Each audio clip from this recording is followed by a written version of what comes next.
Hi there and welcome back to Mind-Body Relationship, where we talk about the mind, the body, and the relationship. Hi, my name is Emerald Hill, and joining me is Dr. Laurie Ponsford Hill. Good morning, Emerald. Good morning to you. I am so completely excited. Our first ever relationship review. Wow. And you know who we're doing today? No, who are we doing today? Who I picked? Katie and Derek. Katie and Derek. Yep. Okay. From Sounds Married cool. at First Sight. Yep. All right. Okay, so I pulled up 3 clips or so I'll play one now and we can really get in the juicy information. All right, sounds good. I felt like we made as much progress as we could without real feelings behind things. What I find very interesting in watching this clip is looking at both of their faces. Oh, yeah? Yes. And if you look at Katie, a lot of the times through much of the filming, I don't know if you've noticed it, she's chewing her lip. Oh, yeah, she does do that a lot. Mm-hmm. Yeah. Like, I want this to work out. I want to do everything I can to see what happens here. Yeah. But I don't think I could actually maybe, feel love for at least 6 months. And if you notice also too, as it is that they're talking, how it is that Derek starts to become more and more wide-eyed. Yeah, he does kind of go like, almost like a deer in headlights halfway through the conversation. So totally true, yeah. Right? So what's really interesting is that what we're really dealing with two people that are caught in fight, flight, freeze, or appease. Oh, really? Yeah. So not safe and social at all. Oh. But ready to run. I guess it's a good indicator of anxiety, isn't it? It is. So, when it is that you're dealing with people who are caught in that emotional place, they're not actually really able to think, to plan. Oh. Yeah. So that's just an interesting component. I thought it was very interesting also, too, when it is that Derek said, we're past the honeymoon stage. How long did that last? Yeah, really. Not very long. Not very long. No. So, what was that? 1 episode? Well, I can't say I'm in love, but I definitely want to develop these feelings. I hope I do, but only time will tell.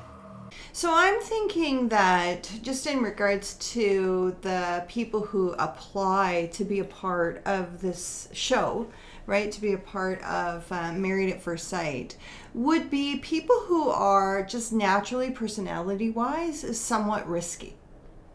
Oh, yeah, that would make sense. Able to take those leaps of faith, right? Exactly. I mean, when I think about myself in regards to my high need for safety, I wouldn't put myself out there. Like, I wouldn't put myself out there for all of America to judge me. Yeah, I guess so. Exactly. And also in regards to trusting that you're going to find somebody else who just find somebody else. That's a very scary prospect. For sure. When it is that Derek said, well, it's going to take me some time, right? You could see immediately what happened to Katie? To Katie. The lip chewing increased. I noticed that. Like, instead of just one lip in there, she, sucked both of them. Yeah. Which is really interesting. So let's just watch further. There was somebody that I was, dating casually, and he told me that he loves me. As soon as it is that Derek said something about how ambivalent he is, right? He's not 100% in love, right? Not anywhere near, needing more time, right? Deer in the headlights. I'm obviously scared here. Yeah. Right? And as soon as it is that he says those things, what happens? But Katie immediately responds with, well, I'm ambivalent too. Yeah, I have other options. There you go. I can either be in it or not, right? Yep. Yes. Which really outlines how the attachment style is between these two people. They're ambivalent. They could care less. They could be there, they could not be there, they could be in it, they could not be in it, right? So I just found that very interesting how all of a sudden it became about ambivalency. I vehemently reject the idea that people fall in love. I don't believe it. So here we have an outline of really Calvin's premise for the show, right? Yeah. So, it's so interesting, just the difference in regards to semantics. I believe people grow in love. You have to nurture it, you have to water it, you have to do all those things that are necessary to make it grow. That means you have control over it. Falling in love, right? When I think of falling in love, I think of getting a deeper and deeper into an emotional connection. Right. Right? Which is just quite an opposite image to growing. Right. Right? Yeah. Yes. So it's funny, right? Because when I think about it semantically, I think about, which is word choice, I think about just when you're falling asleep, getting deeper and deeper into being asleep, getting deeper and deeper into falling into the emotional state. Where growing, we actually say the opposite. We grew out of love. Yeah. All these things become bigger and more important. And, different values and all these things start adding up or growing. Yeah. So I think of, growing into responsibilities or growing into understanding, right?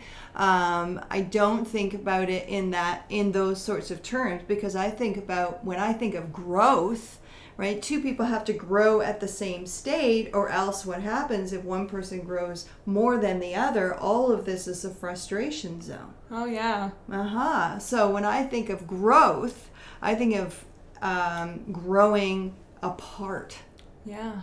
Right? What I think was really interesting, just like the whole concept of, you can learn to be in love. When he said, I believe he said something like, well, falling in love, I don't believe in it. I feel like you have to basically almost force yourself to come up with connections between someone else, or like build them or something. It's kind of like, but why would you go through that much work of changing yourself, of changing that other person, when you don't have that initial emotional connection? Which is, exactly, it's so funny, right? Because Katie said basically, right, in those few sentences, exactly the opposite of what it was that Calvin was saying. I had that attachment, right? I was willing to do anything in order to expand upon that attachment. Yeah. Right? So she said the exact opposite, which is also really interesting in regards to the difference between her attachment style with Derek. In that this is ambivalent. She's saying if it wasn't ambivalent, I'd be all in. I've always wanted to build a treehouse, backpacking trip somewhere. I want to skydive over the tropics, compose a Christmas song. So I think that's great, right? Yeah. That is a fantastic description of ambivalency. It's so amazing, right? So previously she stated, I have somebody actually waiting on the sidelines for me here, right? So in essence, she has a mistress. Right. Right? He doesn't have a mistress, but there he is. He's sitting there saying, well, my dreams are my mistresses. I'm not saying I'm not willing to compromise about my dreams, but I could never imagine myself living a life where I gave up on my dreams. Well, yeah. Yeah. See, as much as it is that you want me to be chasing you, I'm going to be chasing my dreams. Yeah. And she's like, whoa. Who gets to be the ambivalent one here? Is it you or me? I do very much get the sense that she wants him to compete for her. Yeah. Like she wants him to constantly fight for her and win her over and like court her, you know what I mean? Exactly. As she said, be a man, right? And she has a definition of that. And the definition of that is, the risky behavior, only chasing after her. Yeah. Right? Meeting her needs, whether that's her, driving around in a golf cart, whatever it is that might be. Yeah. Right? And so he's saying, no, I have other mistresses too. Yeah. Yeah. Seems like Katie's trying to find things that are wrong with this marriage. Yeah, so it's a really interesting statement, right? I feel that Katie is trying to find things wrong with this marriage. And really what it does is it outlines how it is that what she's really wanting is she's really wanting secure attachment. That's what she's saying, right? I want a family. I want you to be there. I want you to be 100% committed, Yeah. right? And he's outlining how it is he's actually not going to be 100% committed. Well, I'll be there, but I'll be writing a book. Don't you just love that?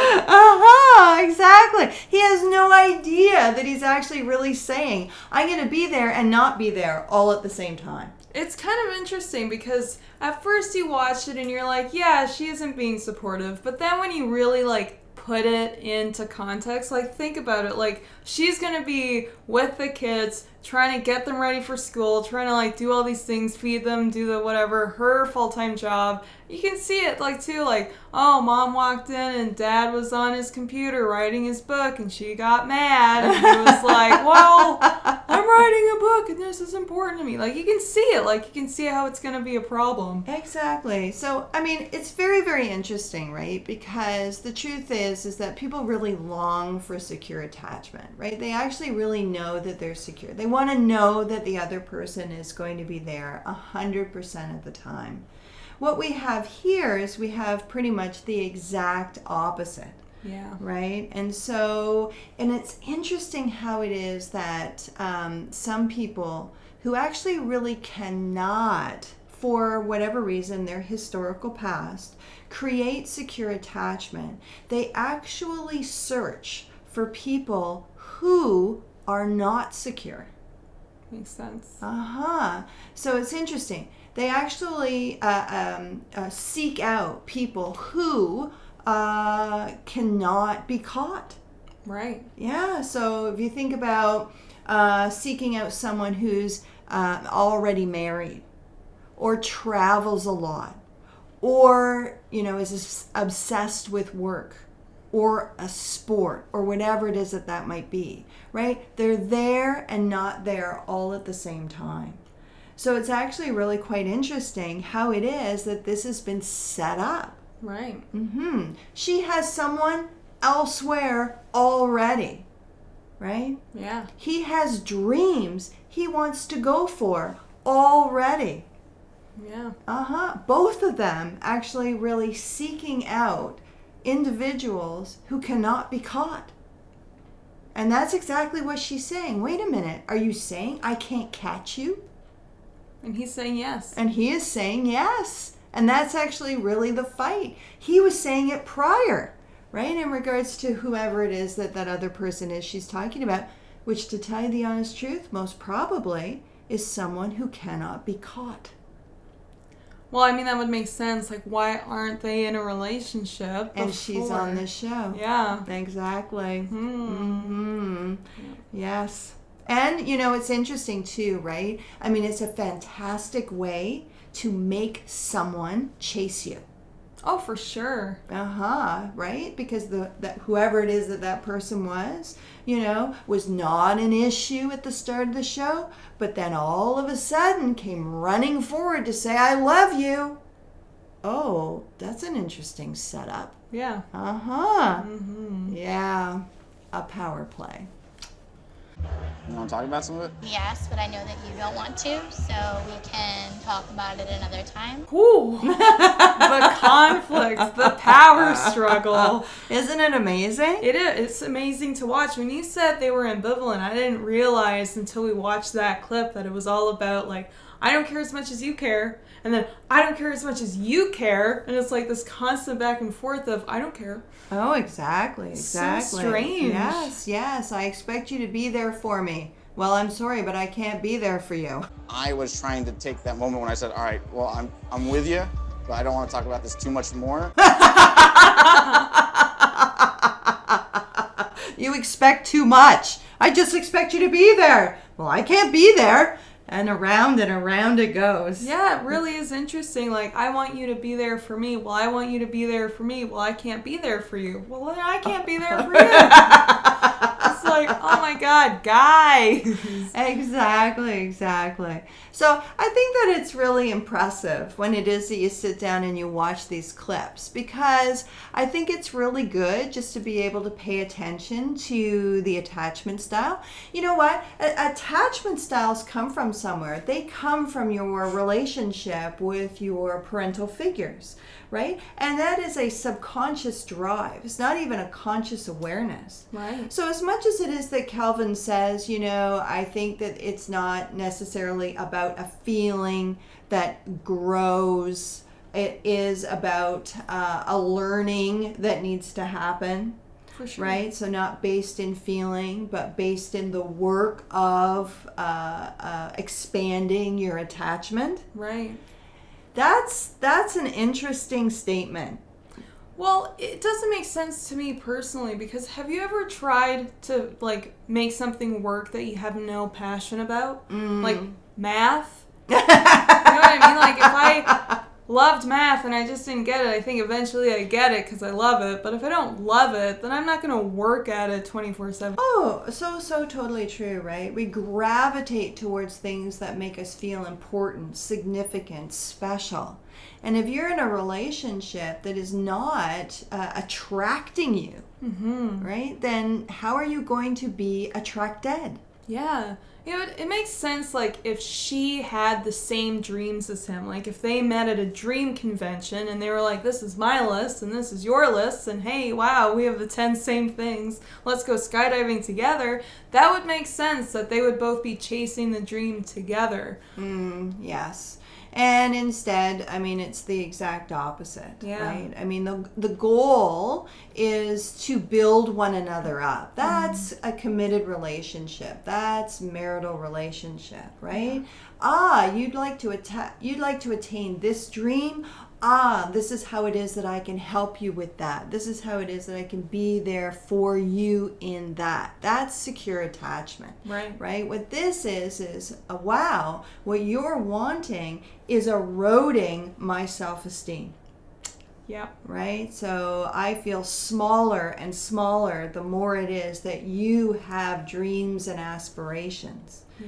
Right? And that's really hard. Right?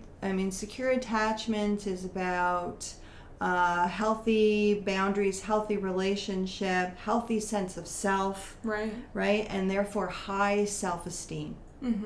But when it feels like you're never in the right place, which is what it is that they're describing, it never feels like we're in the right place with one another, then that can definitely start to lower self-esteem and make you feel bad about yourself. Even the things that I hate, Derek, even the things that I think are so stupid, like you wanting to write a Christmas song. For sure. Yeah. I can understand, if she has low self-esteem about that, why she reacts the way that she does, and of course him reacting so, kind of aggressively towards shutting everything down. Yeah. But it does kind of shock me that she's a mental health professional. I was like, wait, for what? Yeah. Well, you know what? And it's very, very hard to actually really know yourself very, very well. Right? And how come it is that you react the way in which you react? And so, and that's really a question that I have in regards to the show. Is Kelvin, or the others that are actually really leading the show, helping them with that self-reflective piece so that they know how come it is that they are creating an ambivalent attachment? Right. That I don't know, because they don't actually really show that component on the show. No, they really don't, except when something like a landmark happens, after 3 months or something. Hopefully in future couples will be able to find those clips. Yes. I wonder what it's like to watch yourself. Well, thank you so much for tuning in. Please give this video a like, subscribe, stay subscribed, and stay tuned for the next couple that we review. Wow. Ooh. Yeah, thank you so much, Dr. Laurie. See you again. Bye for now. Bye for now.